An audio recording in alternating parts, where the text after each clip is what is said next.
I want to talk about a series of things, but it came to my attention that just yesterday, as we're filming today, Governor Hochul in New York State has announced kind of new provisions following up on the Biden approach to anti-Semitism, an anti-hate in education center.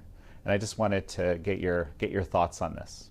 Well, the idea of having an anti-hate effort and countering anti-Semitism, the fact that the administration now has a united strategy is obviously a very good concept. The problem that we identified with the countering anti-Semitism strategy as it emerged from the White House is that it really has taken a partisan approach. And I guess my biggest concern about the New York Center, obviously New York needs a huge effort to combat anti-Semitism. The majority of hate crimes in the city are being committed against visibly Orthodox Jews. Overall, obviously much larger minority groups in the city, and the focus has been on Orthodox Jews. So having this critically important idea, but at the same time, the partisan shade obfuscates certain forms of anti-Semitism and allows it to flourish, and that's what we're concerned about. Well, explain to me how that works then. When the anti-Semitism strategy was announced, President Biden said a great deal about Charlottesville and neo-Nazis marching in Charlottesville. Well, Nazi hatred of Jews, the facade that they used at the time, was the scientific study of race. Today, that has no cultural purchase. Really dirty people are Nazis. Nobody wants to be identified with a Nazi. So you find a new socially acceptable way to mask your hatred. That's what anti-Semitism has always done. And so as Lord Rabbi Jonathan Sacks, the late chief rabbi of the United Kingdom, put it, he said, it used to be about religion, then they said it was about science, now they say it's about human rights. We don't hate the Jews, we just hate their ethnicity. No, now we don't hate their ethnicity, we just hate their country. Well, okay, but what people will say, well, that's a kind of a defense against any criticism of Israel, right? That's what I hear quite often being said. That makes, obviously that's a good dodge. I criticize Israel policy all the time. I certainly hope that you spend some time criticizing American policy. Do you say that America should be destroyed? Do you think that Americans should all leave in favor of, there's unquestionably an indigenous population here. Should we all leave the United States because there were other people here? No, nobody says that, except with regards to Israel.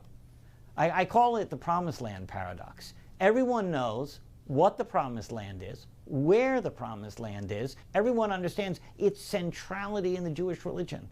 In fact, from the beginning, the name Palestine was a European colonialist term to disenfranchise the Jews from Judea. And that's how it's being used today. And everybody should know it, because everybody knows what the Promised Land is.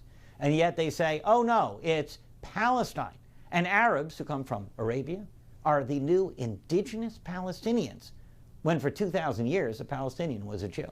So we could do a whole episode on this, and I appreciate that. I want to jump to the topic we were going to cover at the outset, which is basically, I couldn't help but notice, I couldn't help but notice that since the beginning of the pandemic, right, the Orthodox Jewish community reacted differently than a lot of the rest of society, and was overtly vilified by all sorts of authority, all sorts of people in reaction. But it turned out that the response was actually a more sensible response than much of society. So I want to touch on that a little bit, and how, I guess, the viewpoint, how people have been looking at the Orthodox community since.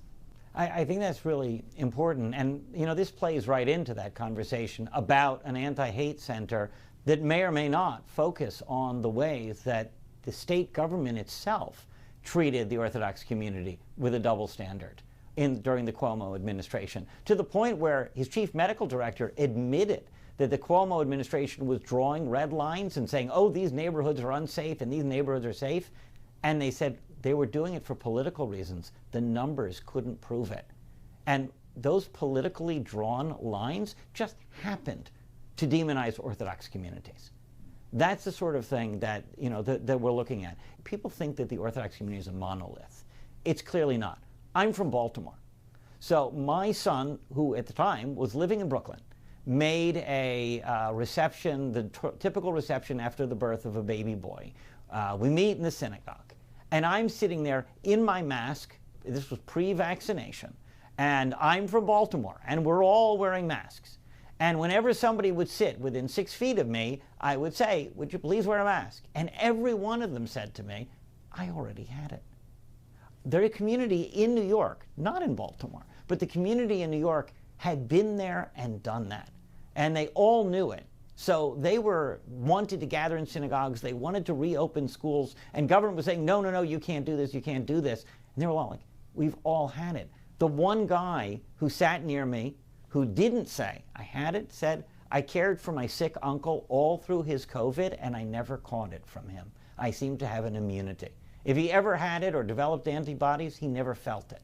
And this is before the blood tests and the nasal tests. So who's to say, right? But these schools, they obviously wanted to reopen. Now we understand that actually closing schools did more damage to kids than the virus ever did. The idea of closing schools was a mistake from day one. But certainly when you had a community that had been through the virus and wanted to reopen schools, absolutely the right thing to do, and government said you can't do it. And we can go into the double treatment, double standard there, because the Amish community had the same thing and faced none of the same opprobrium from other parts of the public. Is that really the case? That's interesting, because I see all sorts of I don't know, like casting shade at the Amish community. For example, especially around vaccination and things like that. They generally have chosen not to do it, and they're, like, let's say their health levels are pretty darn good from what I've seen. Yeah. They have not. I have not heard. Maybe you're right, because obviously I focus more on what's going on with the Jewish community. Right. But from what I understood, the Amish were very proud about the fact that they all got COVID immediately, because apparently they pass around a chalice in their services and they all drink from the same cup.